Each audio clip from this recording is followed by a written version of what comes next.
All right, let's go over your lab. This should be pretty straightforward. You have an array class that's templated on T, and last lab you implemented bubble sort, so now you're going to implement selection sort and insertion sort.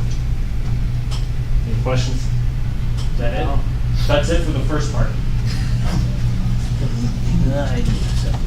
Dang it! Oh, and then you write a function called sort that calls the sorting routine you believe is the best. Hopefully, y'all know what that is. It's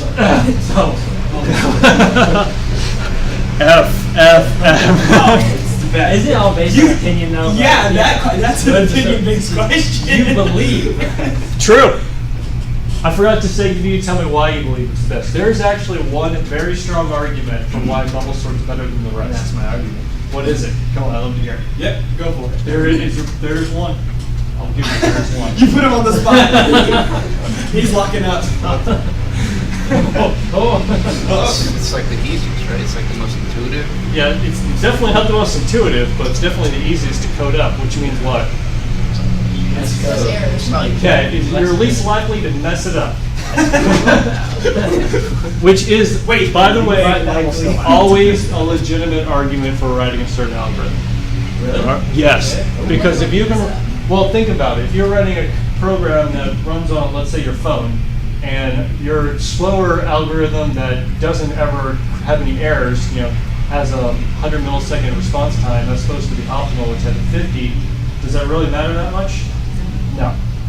Or if it's like an equipment to save someone's life, you obviously don't want. But as long as you're within the performance requirements, you want to choose the algorithm that always works the best, that will always work, right? Accuracy does trump performance, unless performance actually matters, which does in a lot of situations, but in most it actually, for most of y'all, I'm going to say it does not. It depends on what you go into. If you're a systems programmer like me, it's all about performance. You sacrifice almost anything just to get your operating system to run more efficiently. But if it's in one of those simple web app type things, yeah, it doesn't matter as much. Of course, if you click on it, it takes 10 seconds to respond. Yeah, that's an issue. But That's just 10 seconds. But like on the end user part, it's like, okay, would you rather have it being a little slower or just not working? Right. And then I want you to extend your singly linked list class. And I really wanted to say to implement every single sorting routine, but I decided that you only have to pick one sorting routine and go ahead and implement it. Insert. Bubble sort, here we go.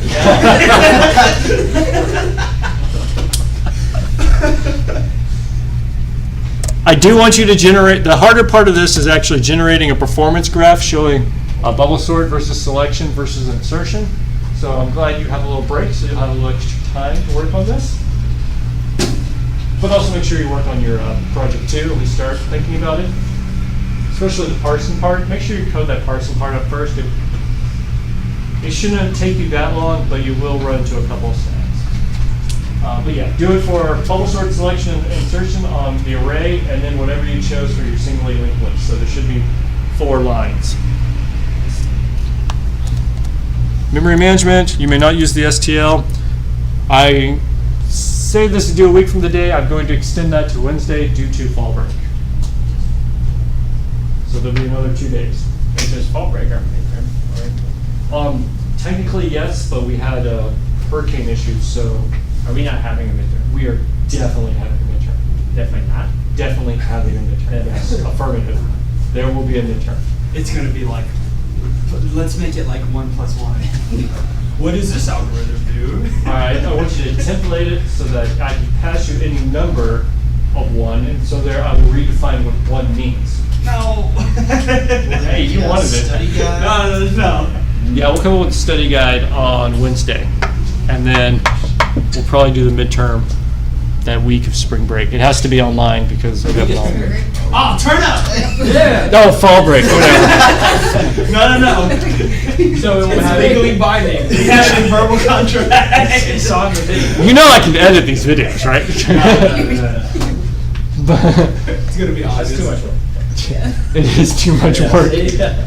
Yep. Oh, I forgot to do our ethics paper. Oh. You want to do your ethics paper today? Sure. Do today? Yeah. Yeah, I mean, assign it, we can work on it then. Okay. Wait, hold on. Well, if we assign it today, when's it gonna be due? I don't know, 3 weeks? How long do you want? Another assignment? December 2nd. We gotta do an ethics paper. What's the day that the project is due? October 18th. 18th. Is that a Monday? That is a Wednesday. We can have it due The following the Monday after that. Okay, that sounds good. So is that like 3 weeks? Yeah. Yeah, that'll be 3 weeks exactly. Yeah. Okay. Well, it's really. That gives us a little time after the project. Yes, I know. I know.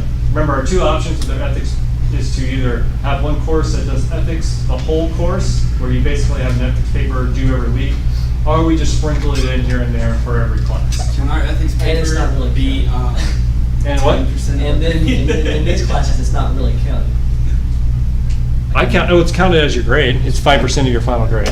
Can we do it as 10? Not considered. No. Please? But for you, I can make it 1 point. No, go ahead and make it, All right, no teamwork. Your work must be your own. Any other questions? Laptop? Laptop.